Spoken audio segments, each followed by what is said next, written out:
that most Africans, most Ugandans, when you ask them about doing business in Uganda, they will say, I can never trust them. Nigerians. I remember I had a website called the Negro Manosphere, and one of my Nigerian buddies, Niyi Eder Begbe, tried to get a writer. The guy wouldn't do it. Then I talked to him. He did it. He didn't feel like he was going to get paid. So now what happens is Umar expects those Africans to be on code like the Chinese.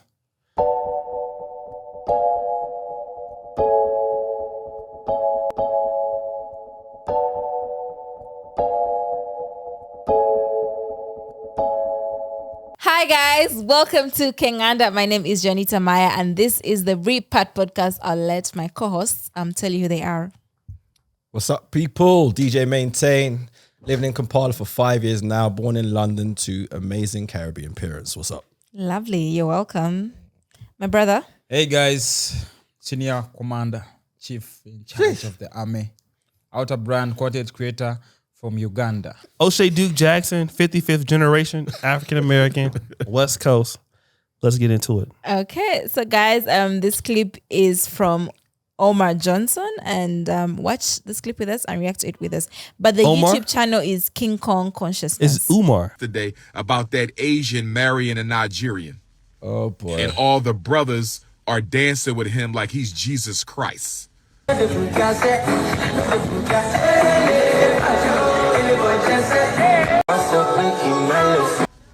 You think they are in love? You think the Asians are in love with Africans? You think all those Asians are in Nigeria because they love Africans? You think all those Asians are marrying our Nigerian sisters because they love African people? He ain't married into that Nigerian woman because he loved her. He was told to marry her. Asians move out as a group. They are on code. They are on protocol. They are in alignment. They are on agenda. He's marrying her so he can get access to the resources, the land, and the opportunities. Okay, guys. Let me start. Yeah, Take it away. Please do, brother. It's been a long time since we had, I used to be woke O'Shea Duke Jackson here, but he brings up some very interesting points. That I think I've seen some elements of Asians and Ugandan women. It's been on the news here and there. In fact, there was one person I think they killed his wife or whatever. So these relationships are burgeoning in Africa, especially like a bigger market like Nigeria. And one of the things I noticed, maybe in comparison to like maybe somebody like me and Maintain who grew up in the Western world, and we may look at that as being off-putting as blacks, like, even the interracial thing, which is why I am where I am with interracial marriages and dating. It's not because I hate anybody else, but your parents teach you that. You know what I mean? Stay away from white people. Kind of stay away from Asians in a certain way. They don't really like us like that. But Africans are more open to these things because, in a Nigerian's world, it's all Nigerians. They don't even realize that they're black until they go to London or someplace else. So they're seeing this person come in. They are embracing that person because they don't have any hostility towards them because they don't feel like that person's, there's no reason to. But us who have been on the outside, we can see what happens, So his thing is, well, why are you guys celebrating the Chinese guy marrying this black lady? I'm going to tell you exactly why I believe that is the celebration. He must be a Chinese man who's doing something there. And it must be something that is to be respected, or his family. Bottom line, no, Africans are not going to be supporting you if you're not doing something there. If you're not embracing their culture and them, they're not going to support you. Yeah. They're straight. So it was like also a big story. I think maybe about 2 years ago, there was a Chinese man that was made chief somewhere in Ghana. That was big news. I mean, if you remember that. So there was another argument. Well, the thing is, these guys are coming in with their resources. They're coming in offering some level of opportunity for these people. And And the women there are going to be looking at these guys like, okay, well, you're from someplace else. And if I marry my own guys, maybe they don't want to marry me. And what will my future be? I need to secure myself. And then their family is like, well, this is a good opportunity for you. So the question is, if Dr. Umar Johnson feels like that, and I don't want to make this as an ad hominem because I'm going to deal with his argument. I don't want to put it on him. Well, why are not the other black men around the world doing something in Africa such that he would not have to come there? So then that's the fundamental question, because the Chinese guy came there and made the sacrifice, which was probably hard for him like it is for anybody else. So then why not the rest of the guys? So these women are not going to stay here and be race loyal to you. And you know, us as pro-blacks, like hard-body pro-blacks, like we're so delusional because we love black so much. Like everything for us is a black utopia. That's the way I see the world. And it's not the real world, but that's how I see it. Everything I do is almost like a black first, or I want to quote Tariq Nasheed here, us first, then them. Like my whole world has been extremely black. Staying away as much as you can from whites and everybody else, and trying to develop with your group. And then let's try to build this black utopia for us. But it's not realistic for everybody else. So when people like Dr. Umar Johnson, people like myself, the way that we think, the rest of the world don't look at the world like we do, and we get offended, but people are going to go to where they feel like their best opportunity is. That's just pretty much what it is. Because even with black businesses, you've seen them in the UK, somewhere in the black parts of the diaspora, we feel like because we're black, you should support us. But most of the consumers are saying, okay, it's great that you're black, but where's the service? Where's the quality?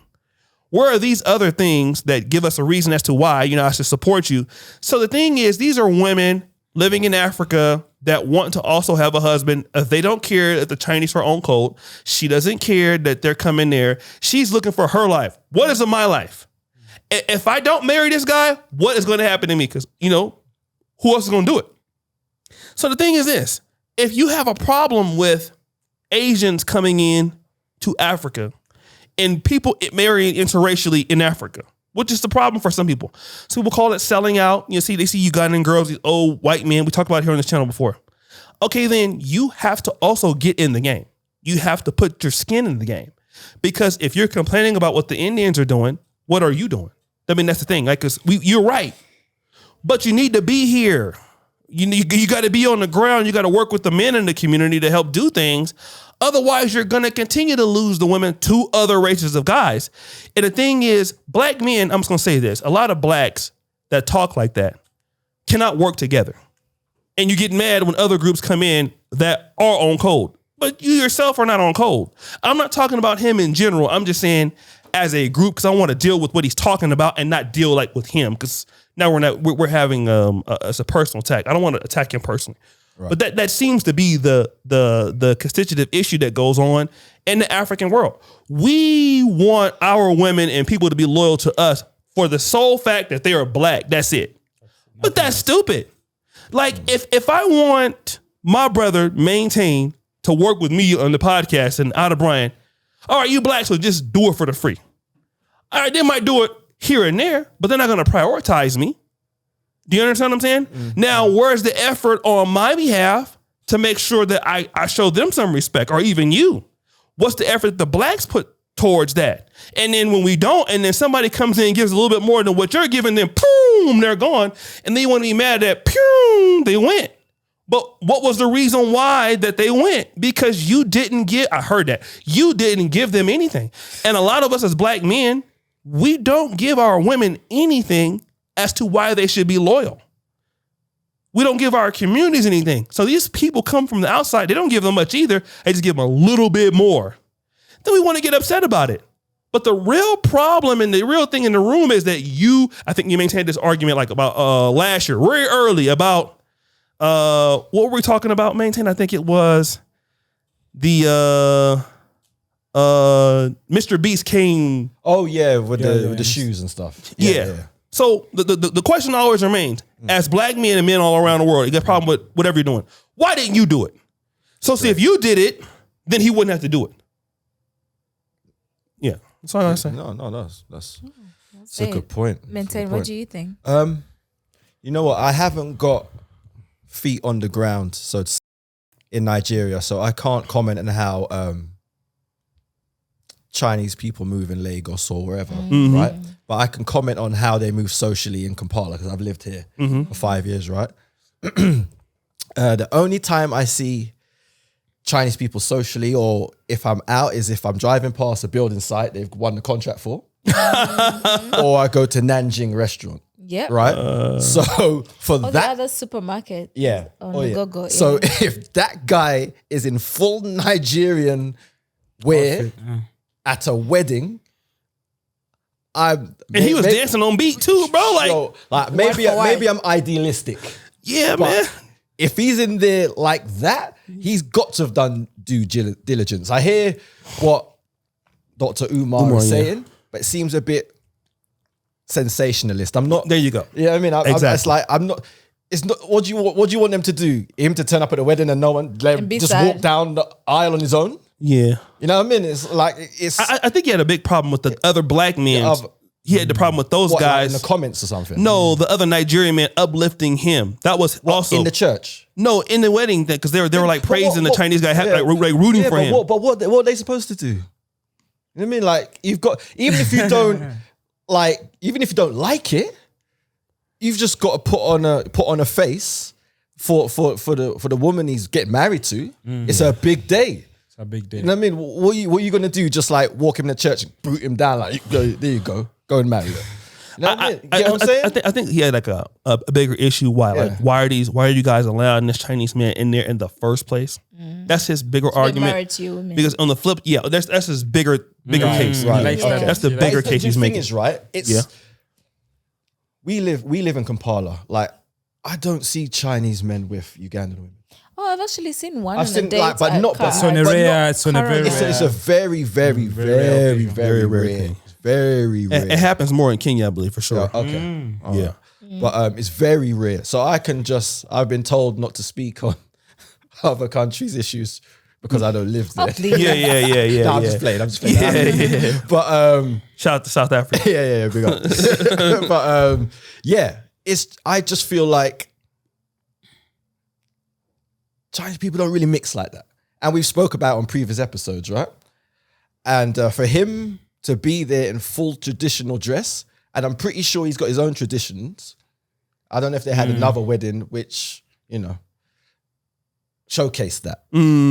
But as far as I see, he's come in, he's done the right thing, he's embraced, he's on rhythm.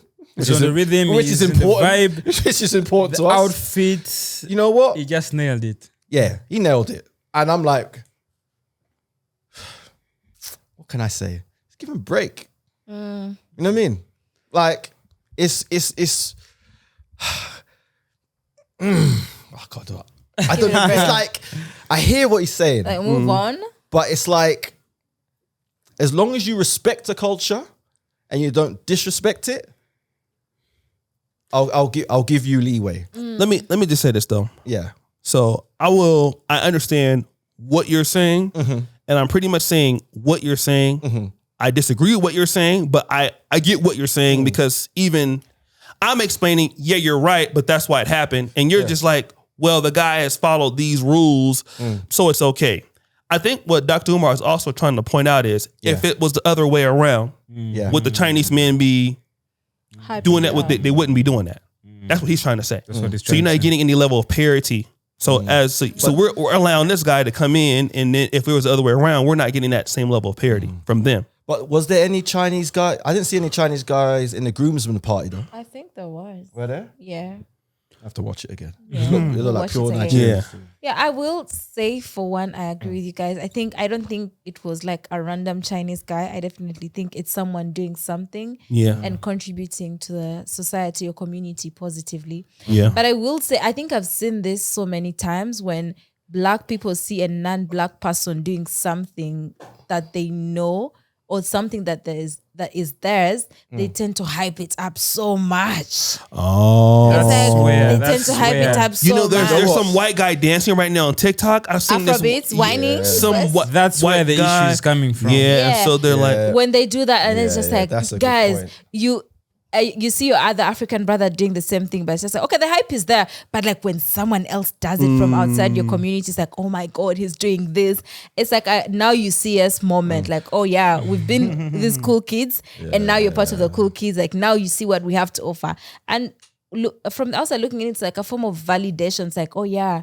It's like when you also see like white people come to Uganda and then they get, all of a sudden everyone is so helpful. Oh, the road is there. Oh, take this path, or do this, or do that. No, I will help you. I'll go with you. You know, they want to go the extra mile. And that's how some people end up saying, oh, Ugandans are hospitable. No, Ugandans are hospitable when you are... let me not say No, say it. Say it. It's okay. Say but it. it's just like, Say okay, it. they are hospitable When in you're general. white, they're hospitable. Yeah, but That's they what you are want to say. hospitable in general. Like Ugandans are nice people, but I'm trying to say it's like they want to go above and beyond to like. It's like, are you trying to prove a point to this person or whatnot? When you even see white people dance Afrobeats, all of a sudden their videos go viral. Everyone is praising them. You know, there's so many reposts and whatnot. Like it's okay. Like, oh yeah, give appreciate our culture and whatnot. But it's like, where is that? Oh, they're now doing something that's ours. Let's hype them up. It's like, I don't get it. Do you know what I feel like it is, right? Yeah. Our race as a whole, right? It's we've been through a lot, right? And we're somewhat, I won't say all of us, but somewhat like downtrodden, right? So, and we feel some of us, not all, some of us feel inferior. So when another race adopts your culture, which you feel is subpar to others, and you feel like, oh my God, that's validation. They've told me all my life that the way I worship is wrong, the way I dress is wrong, the way I do my hair is wrong. Yeah. You know what I mean? And when someone else gravitates to your culture and learns the dances or learns how to speak certain words in your mother tongue, it's like validation for some people. Some people are like, whatever. Some people are like, oh my God, like finally you can see Excellent point. You know what I mean? Like what my culture is about, what I've been trying to show you all this time, but the way we're portrayed, and it's not even us portraying this image, it's others. Yeah. I mean, like I feel like personally, so many people talk about how black people are who aren't black. You know what I'm saying? I would never speak about another race like I know every single facet of it. But people don't, like, when it comes to black people, everybody's got the answers. Yeah. Who aren't black. So I just feel like that's played subconsciously into the minds of some black people. So when people embrace the culture, it's like a validation, and it's like a saying, I told you we're not like this, like what the media says. We're like that. We have culture, we have love, we have, and things like that. So I think that's why, to touch on what you said, certain black people like really overhype when a white person learns how to do the Azonto or whatever. Yeah, You right? know what I'm saying? Azonto. Where'd you pick that from? Yeah, I know. That came from Go ahead, Ada. I like that point of validation and what, because it reminds me, there's some way you can be, like, for example, on TikTok, whenever a white man speaks some Luganda words, The girls in the comments are dying. just know the videos to go viral. They be like, I'm Uganda, where will I kuja? So Yeah. people, there's a way we No, what that was triggering me because Say it.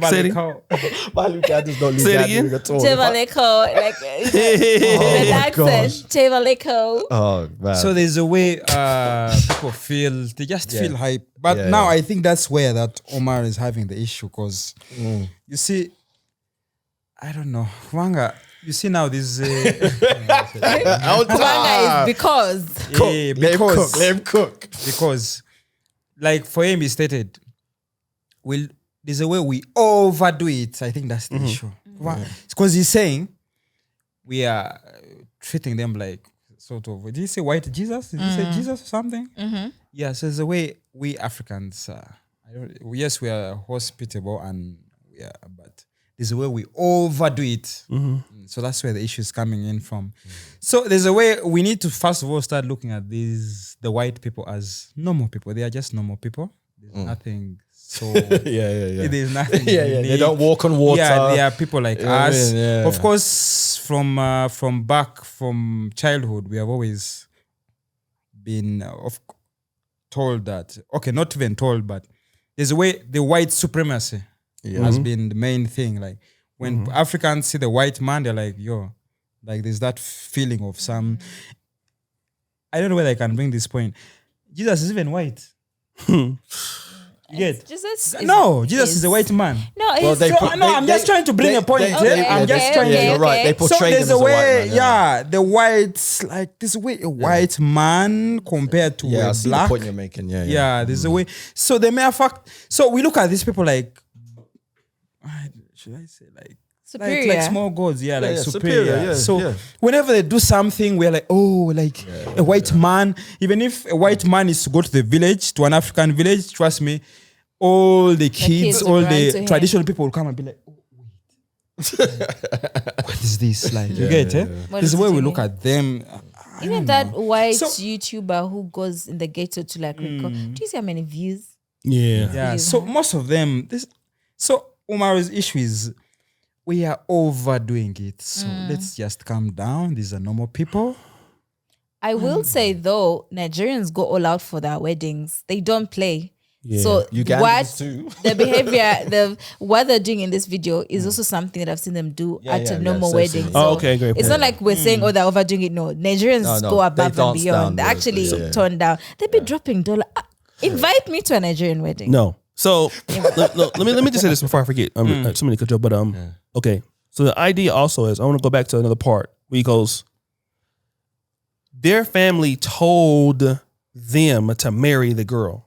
So the reason why he's marrying her, it may not be because But he's saying that, but is that true though? we don't Yeah. we don't know The history. if it's true. But one thing that we do know Yeah. is two things are for sure in Africa. Yeah. Whenever whites and Africans come together, who's at the top? White. Even when they're the ones that are It depends the family. usually Depends on 99% of the time, right? Yeah. Okay, The white savior lady. Remember that lady that was supposed to be helping people here in Uganda? Renee. Stole the money. And I called that before it happened. People was mad at me for that. I put the video on this channel. Then whenever Asians or Chinese, in any Asians, when we talk about those from Nepal, those from India, or those of Chinese, whenever they come into contact with Africans, who is at the top, who's at the bottom? So, okay, so we know what that leads to. So they believe that this is a strategic move to steal where there's no parity there. That's the way the Chinese look at people. They're world power now. You cannot look at people as become a world power if you have parity. If there's no equality in whoever is dominating you. So I do believe that they are looking to establish more of a power base wherever they're at. So that's what he's also dealing with too in those arguments, which I don't think that he's wrong about. But now the thing is this. When you see Chinese, whites, and I've even noticed here, I'll say a little bit of my American privilege is people tend to trust me more because I'm from America or that person from China or Europe. They trust you more. The issue is, and this is going to be controversial, I want to say it. Those African men that are hyping him up, they don't trust each other. They don't. Do you know, like, we have a joke around the company. Hashtag. We won't even talk about the hashtag, right? But if you, we have a joke in the company. Do you trust them in business? No. Yeah. Will they lie? Do you trust a lot? Definitely. Yeah. A lot, right? So what that means is that most Africans, most Ugandans, when you ask them about doing business in Uganda, they will say, I can never trust them. Nigerians. I remember I had a website called the Negro Manosphere, and one of my Nigerian buddies, Niyi Ederbegbe, tried to get a writer. The guy wouldn't do it. Then I talked to him. He did it. He didn't feel like he was going to get paid. So now what happens is Umar expects those Africans to be on code like the Chinese. But before you get collaboration, you need to have two things: trust and accountability. If you cannot have trust and accountability in a community, you cannot get collaboration. Because we were talking about one particular community here. You talked about it before the podcast. Is it the Ethiopians or Eritreans? You're saying they're so good of a community in business, they'll come together and they'll send one person to China to go buy goods, and they trust And if that person messes up, that person's accountable for why they messed up, and they're responsible to the community. The problem is, I'm gonna be honest, a lot of black people in general, we are not accountable to the community. So when you don't have trust, you're looking for this Asian guy to give you an opportunity because you don't trust your own group can do it.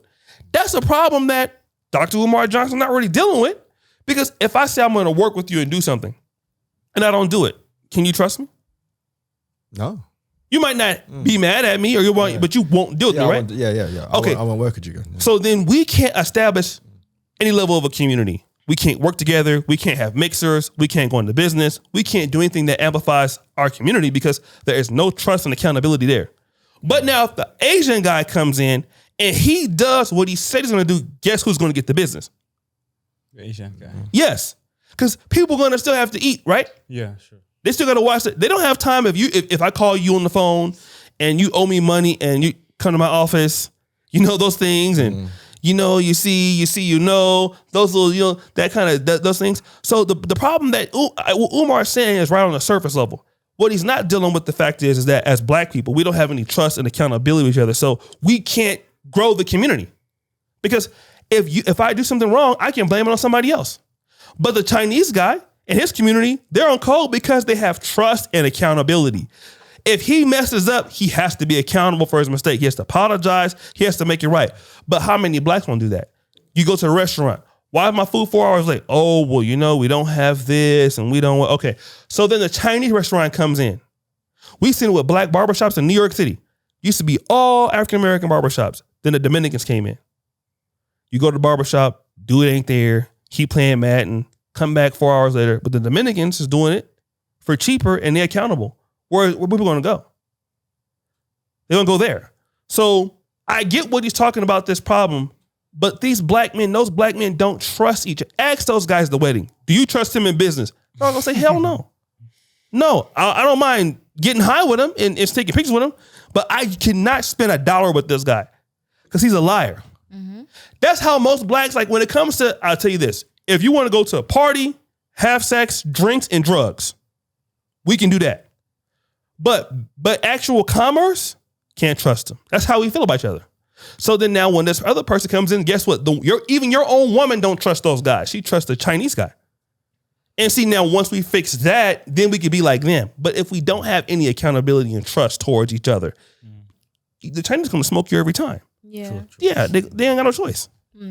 I also want to give the female perspective and say sometimes your soulmate may not be in your race. From your race. Let's go ahead and sell out. Let's go ahead and sell out. This is a pro-black platform. You're about to get a fire. No. What I'm trying to say is sometimes sometimes the men from your race can treat you so horribly, and then you end up looking for opportunities elsewhere. And that's how you see some people marrying outside their race. You hear some stories and this girl tells you know what has happened to me dealing with my countrymen or something like that. Like, what are you she's so hurt, she's so traumatized. There's nothing you can do about it. Her next option is looking outside, And there's that. It's real life. That's a very good point. Another really good angle. But not to say go out there and do, and you know what, you do you know what do you. But I'm just trying to give the female perspective, because sometimes things don't work out where you are, and then sometimes some women are getting older and they feel like, oh, maybe no one from my race will want me. Then they look outside. Yeah. One thing I would say about Dr. Umar Johnson, he always talks about blacks owning hospitals, banks. And what was the other thing? Hospitals, banks. I think he wants the whole entire value chain. Yeah, everything. He wants us to own these things, and I agree with him on that, because I hate to say it, I believe we will get there at some point, but right now we have no standing, if that makes sense. Yeah. You know what I mean? Like there's no like diaspora bank. There's no black hospital that can deal with our issues, because like in London, I don't know about America and Uganda, but in London, like the percentage of black women dying at childbirth is insane. Yeah, in the NHS, right? Right. So I think when you have that sort, we ain't got that standing yet, and we ain't got those real foundations anywhere, right? So to speak, like we're excellent in a company. You know what I mean? We will excel and we will be a credit to that company, but the company's never black owned, right? So I think you get that, and then it just, you know, it grows into what you get in that video. When someone embraces your culture, you're overly happy because we really haven't, people look down on us. We know it. So when somebody embraces our culture, we're like overly happy. But if we had, like Dr. Umar Johnson said, we had black hospitals and banks and things like that, I think we'd be a lot less, what's the word I'm looking for? Be a lot less so eager to invite people into our spaces and into our work just to validate how good we are. We wouldn't care. Right. Because we're just doing it on our own. Right. You know what I mean? And if you want to come in and embrace us, fine. Right. But if you don't, we don't care. Right. You know what I mean? And I feel like that's that clip in the video. Even though I'm not mad at it, what I've just mentioned is probably like the reason for it. Yeah, and it goes back to the trust and accountability thing. You can't have a bank if your clients don't believe like you're a black bank. Yeah. Even this podcast, we're about to hit 100,000 subscribers soon, right? And just going back on our journey, when, you know, like how much work did you have to even do to even get people to want to watch you all the time and trust that you can put up the content and do that. And to get black clientels and to treat black clients as a black business or something that's for blacks, and sometimes people are skeptical. You have to overcome the scamming aspect. And are you going to be good? Are you going to be professional? Those are the things that black businesses have to overcome. And can you deliver a good service for your target audience? And again, if people can trust you in the black world, like for example, this was the year that so many Americans came here to Uganda. True. We had so many visits. Before, they would never come. But do you know why we had so many people come here this year? I don't know how many came here. Wadamai was here. Austin Holland was here. Ronald Neal was here. Rob was here from No Excuses. We had LAR Movement was here. We had Mark Meets Africa was here. Who else? There was the husband and wife team. Freedom Chasers, J Focus, JR Wisdom. Yeah. I mean, we had so many people here. You know why? Because they trust us now. Yeah. But it took like 1, 2, 3, 4, 5 years on the 5th year for somebody like, okay, we've seen other Americans come there, have a good experience. Let's go check them out, right? Yeah. Now, if you can't trust somebody and have accountability that can do, people will help you if they have the trust and accountability. The problem with us is that we don't have that. And because we don't do what we say we're going to do. Because the problem with us, and I'll put this as King Ghana motto and for the rest as our company standard, it is the community first, then you. Community first, then yourself. Now, once we have that motto and live that way, then we can grow. And the Chinese operate like that. The Jews operate like that. Nobody is above the group. But in the black world, you got to have somebody above the group and everybody else must suffer, So nobody wants to, invest their time or invest their energy into things that help develop us. Although we have a lot of talent, you look at Uganda and be like, damn, man, that's a lot of talent. Why is Uganda not like Nigeria or South Africa? And then you be like, okay, well, there's no collaboration happening in these industries because nobody trusts each other and nobody will be accountable when things happen. So all you talked about are issues that Dr. Umar Johnson is not addressing. They're on code, but why are they on code and why are the blacks not? Because they trust each other. They have systems, that if you fuck up, here's the consequence. You got to go. But we don't want to punish our people when they do things the wrong way. Oh, they do things the wrong way? Oh, we would just forgive him. I noticed I'm not trying to make shots at Uganda, but Ugandans are very forgiving. Yep. Like I've had some people like in the business, they mess up. You have people like, oh, just give them another chance. It's okay. No, that person needs to really go. But so then it creates this whole continuance of fuckery all the time. And nothing gets better. The Chinese, if you do things, they remove you. The Jews, they remove you. they remove you. If you're not serving the community, they remove you. Us as blacks, we want to just keep the stuff in the community going. And I even say like somebody, Dr. Umar, who didn't, this is just on another tangent, who didn't deliver the school he was supposed to build a long time ago. No other community can accept somebody like him. He's gone. But he still even has a voice in the black community because we have low standards.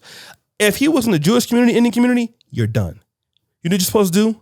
You immediately shut down. Now, this guy's going on tours everywhere he wants. So if we don't have accountability, you can't trust, now you can't grow. Now then fix the fuckery behind the doors, then you can get what you're talking about. Yeah, but we can't do it lying. No, bro, you're right. There's a lack of accountability for sure. Because I see, like, Alta, you know the industry we're in, right? Yeah. You'll see two people who are falling out over something really bad, whether it's late payment, no payment, ghosting or whatever. And a month down the line, you'll see them together again. Exactly. You know what I mean? And they're like, how's the guy supposed to acknowledge the how bad he's been if you're there with your arm round and taking shots of Jägermeister at Thrones? You know what I mean? It don't. I know, right? Yeah, so, there needs to be way more accountability. Hold people to task.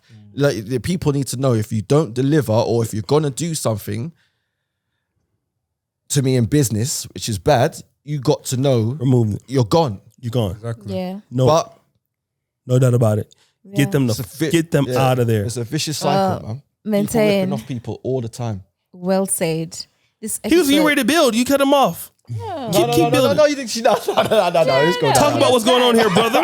No, that was. Wait, you That's still saying something? I think. no, that was it. No, that was Yeah. it. But That's do you, all I but do wanted you to say trust on him in that. the business? Sorry? Do you trust him in business? Do you know what? Will they lie? Yes or no? Guys, we've come to the end of this episode. Thank you so much for watching this. You guys have been amazing. This episode was about being accountable and having trust, trusting each other. Do you trust him? But yeah, where can they find you guys? You can find me at home working on myself. Only joking. DJ Maintain on all social medias. Okay, Brian. Everywhere, Outer brand. Okay. O'Shea, you can find me at Don't Trust Them in Business on Instagram. Okay, perfect, guys. And you can send us an email if you have anything you want to share with us at timkenganda@gmail.com. And follow us on all our social media pages at Kenganda Nation. Follow me at Janita Maya. I'll see you guys next time. Bye.